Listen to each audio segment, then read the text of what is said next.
और तेरी कृपा बिना न हिले एक भी अणु, लेते श्वास तेरी कृपा से तनु तनु। बखान क्या करूं मैं राहों के ढेर का, चपटी भभूत में खजाना कुबेर का। हे गंगाधर मुक्ति ओंकार तू, भोले ओंकार तू, आयो शरण तिहारी शुभकार तू। शिव की उपासना का, भगवान शंकर की भक्ति का कोई उम्र से नाता नहीं।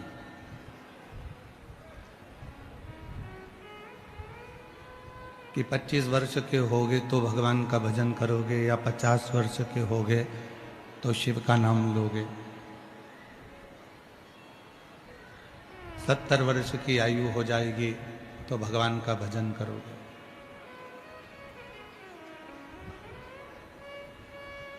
उम्र कितनी भी हो।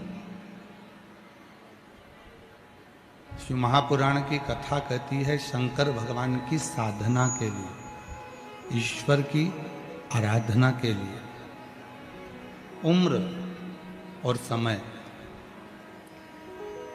नहीं देखा जाता।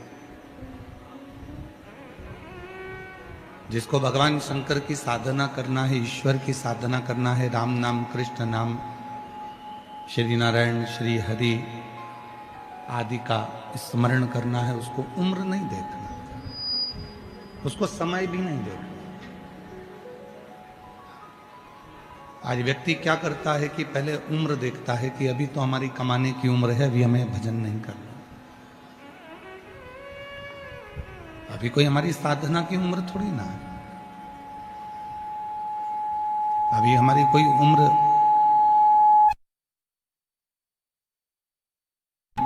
भजन में लगे।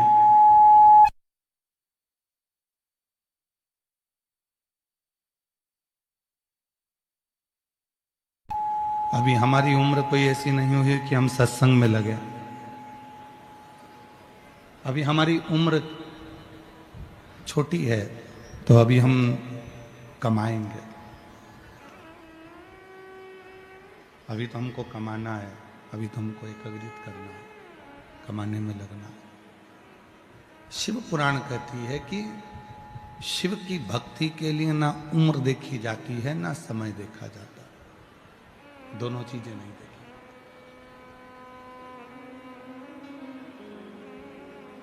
आप उम्र भी मत देखो और समय भी मत देखो। आवाज खोलिए, इधर पीछे की भी आवाज खोलो, उधर तक सारे।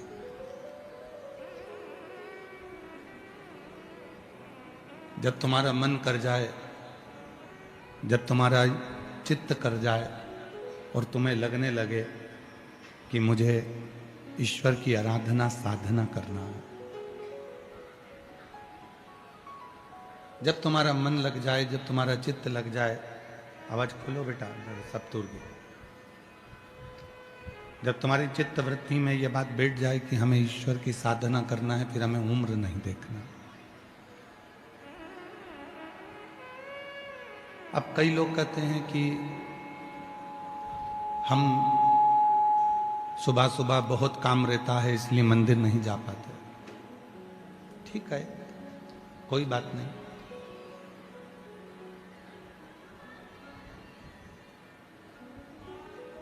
इधर पंडालों की आवाज खोलिए। कोई कहते हैं कि हमें मंदिर जाने का समय सुबह सुबह नहीं मिलता।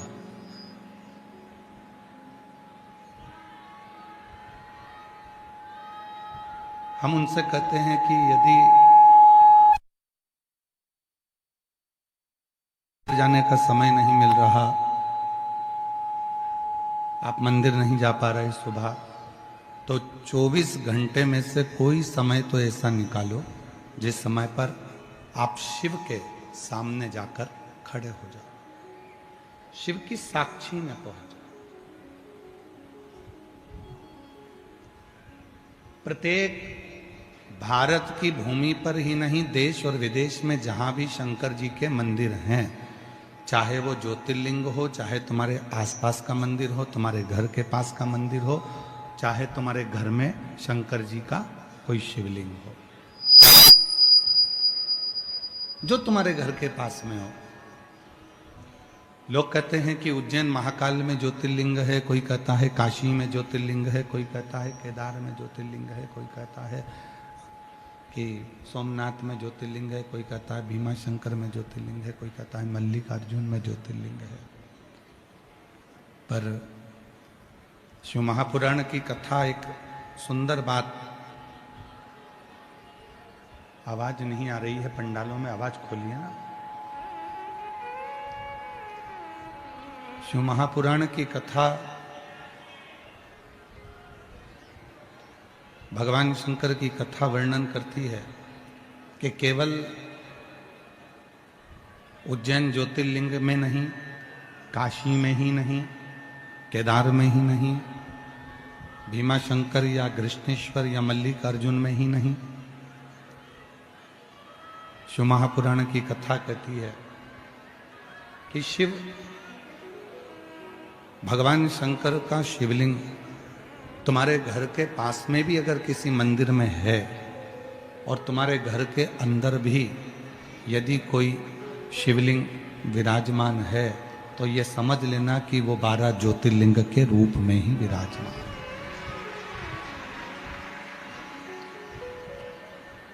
वो 12 ज्योतिर्लिंग के रूप में ही विराजित है। शिवलिंग मतलब शिव की एक ज्योति।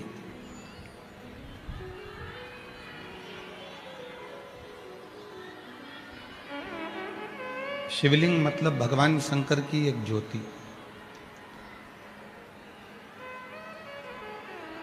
और वो ज्योति, भगवान शंकर की वो ज्योति जो जीव को एक ऊर्जा, एक प्रकाश देती है।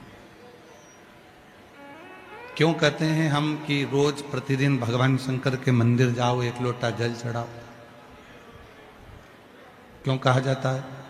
क्यों कहते हैं कि मंदिर में जरूर जाओ, शिव को एक लोटा जल जरूर चढ़ाओ? क्यों?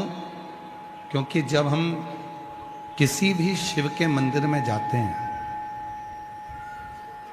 तो अपने घर की जितनी नेगेटिविटी है, जितनी भी नेगेटिव ऊर्जा, हम जब भगवान शंकर के मंदिर में जाते हैं तो शिव को जब हम जल चढ़ाते हैं या शिव की साक्षी में पहुंचते हैं, तो अपने घर की जितनी भी नेगेटिव है, जितनी भी गलतियां हैं, जितने भी गलत विचार हैं, गलत सोच है, वो हम शिव के मंदिर में जाकर भगवान शंकर को दे देते हैं, और शंकर भगवान से उनकी ऊर्जा मांग कर लाते हैं और अपने घर में स्थापित करते हैं। अपने घर में स्थापित।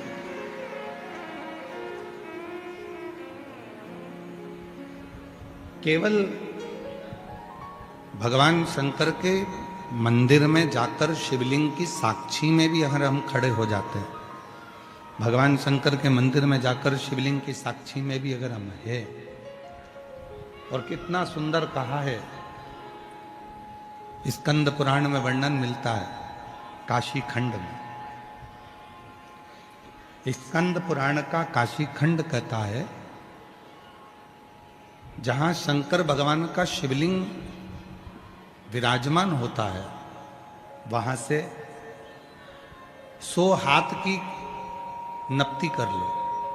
चारों तरफ 100 हाथ की नपती करोगे, उतनी जो दूरी है, उस दूरी में आप भूलवश भी यदि कोई हमसे पाप कर्म भी हो जाता है तो शिव उसको पुण्य में बदल देते हैं। भगवान भोलेनाथ उसको पुण्य में बदल।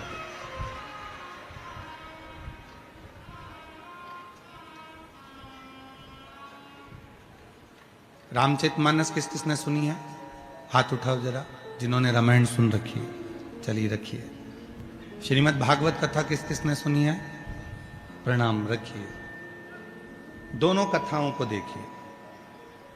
दोनों कथाओं का स्मरण करिए। भगवान श्री राम जी महाराज का प्रागट्य होता है माता कौशल्या जी के गर्भ से। समय आने पर भगवान शंकर राम जी का दर्शन करने के लिए आते।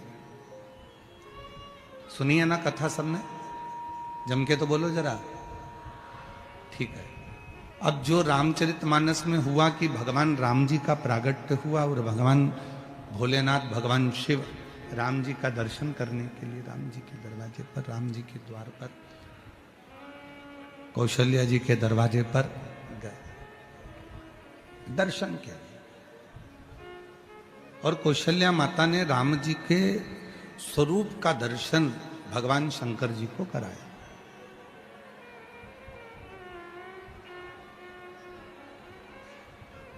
पीछे की आवाज खोलिए, पंडालों के पीछे की आवाजें खोल दो, सारे पंडालों की भाई। के रूप में मेरे भोले बाबा कहते हैं वो बच्चा नहीं है, स्वयं त्रिलोकी का नाथ कौशल्या जी की गोद में प्रकटा है। वो बच्चा नहीं है, स्वयं त्रिलोकी का नाथ माता कौशल्या की गोद में आया। रघुनंदन के दर्शन को आए हैं त्रिपुरारी, रघुनंदन के दर्शन आए हैं त्रिपुरारी। ये कोई साधारण सा बालक नहीं है जिसका मैं दर्शन मांग रहा हूं, ये कोई साधारण सा बालक नहीं है जिसके लिए मैं आवाज लगा रहा हूं। मुझे इतने में दासी कौशल्या जी के पास में बैठी हुई माता कैकेयी से कहती हैं, सुमित्रा से कहती हैं कि दशरथ जी के द्वार पर माता कौशल्या जी आपके बेटे का दर्शन मांग रहा है एक सन्यासी, एक योगी, एक तपस्वी, एक साधक। कैकेयी ने कहा उसको ले जाओ, रतन का थाल दे दो। दासी एक रतन का थाल भरकर ले गई और बाबा जी को देने लगी। बाबा जी कहे मुझे रतन नहीं चाहिए। थोड़ा ध्यान देना इस कथा पर। कई लोग कह देते हैं शंकर भगवान को इतना दूध चढ़ाना पड़ेगा 108 लीटर, कोई कहता है शंकर जी के मंदिर को सोने से जड़वाना पड़ेगा, कोई कहता है भगवान शंकर को चांदी की जलाधारी लगाना पड़ेगी, कोई कहता है भगवान शंकर को चांदी का कपाट लगाना पड़ेगा, कोई कहता है भगवान शंकर को चांदी का कलश चाहिए, कोई कहता है भगवान शंकर को चांदी की थाली चाहिए, कोई कहता है भगवान शंकर को चांदी का कटोरा चाहिए। श्री शिव महापुराण की कथा कहती है मेरे भोले बाबा को ना सोना चाहिए ना चांदी चाहिए, मेरे भोले बाबा को तो तुम्हारा दिल चाहिए। जो दे सकता है वो शिव के पास। शिव को तुम्हारे धन से या तुम्हारी संपदा से या तुम्हारे वैभव से मतलब नहीं है।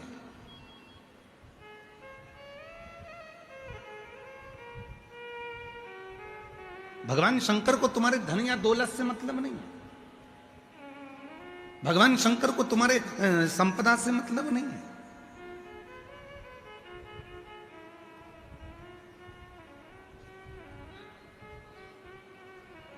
शिव को केवल तुम्हारा हृदय चाहिए। दासी आई हीरे रतन की थाली लेकर, लो बाबा झोली करो। बाबा जी बोले ये क्या है? तो कहा रतन है। शिव जी ने कहा वापिस ले जाओ, केवल दर्शन चाहिए, रतन नहीं।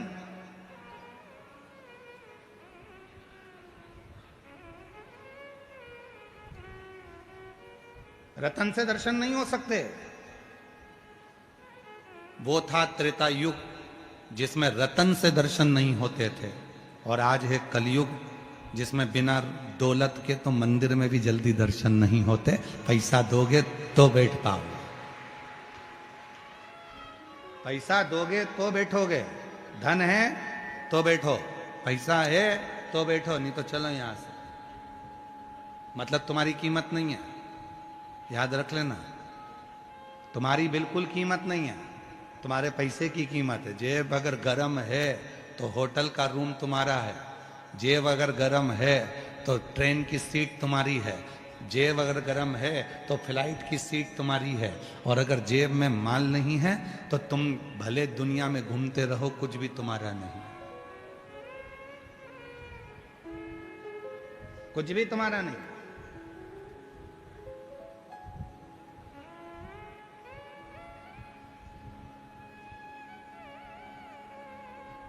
हमें रतन नहीं चाहिए, पहले का समय था त्रेता युग, जिसमें रतन से भगवान का दर्शन नहीं चाहिए।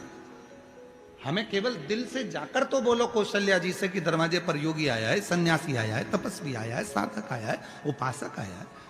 इतने में दासी ने कहा, हमने कहा तो ये रतन किसने भेजे हैं? तो ये माता कैकेयी ने भेजे हैं। कौशल्या जी से कहो। फिर खबर गई माता सुमित्रा जी के कानों में, तो सुमित्रा जी ने कहा एक काम करो, अंबर पीतांबर लेकर जाओ, थोड़ा सा सुंदर सोना भरकर सोने की अशर्फियां ले जाओ, हमारे घर में बेटे जन्मे, दे दो बाबा जी को। बाबा जी के पास पहुंचे, बाबा ये सोना, तो ये किसने भेजा? थे सुमित्रा जी ने भेजा। ना ना ना, नहीं चाहिए, आप तो कौशल्या जी से कहो। तब माता कौशल्या जी के पास में खबर गई, और मां कौशल्या जी के पास में खबर जाती है। एक बार जोरदार ताली बजाकर गलता पीठ से स्वामी जी महाराज का एक बार साधुवाद करते हैं। कौशल्या जी के पास में खबर गई, और माता कौशल्या जी ने कहा क्या बात है? तो कहा कि दरवाजे पर एक बाबा आया है, न धन चाहिए न दौलत चाहिए, सब कुछ देकर देख लिया, बस राम का दर्शन चाहिए, राम का दर्शन। और कितना सुंदर बात कही है महाराज, शिव महापुराण के अंदर एक बहुत सुंदर सी बात कही, धन देकर जल्दी दर्शन कर सकते हो, धन देकर जल्दी दर्शन कर सकते हो। धन देकर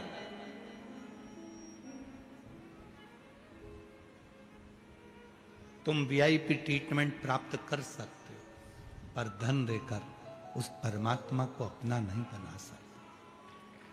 धन देकर परमात्मा, हम मुख्य यजमान श्री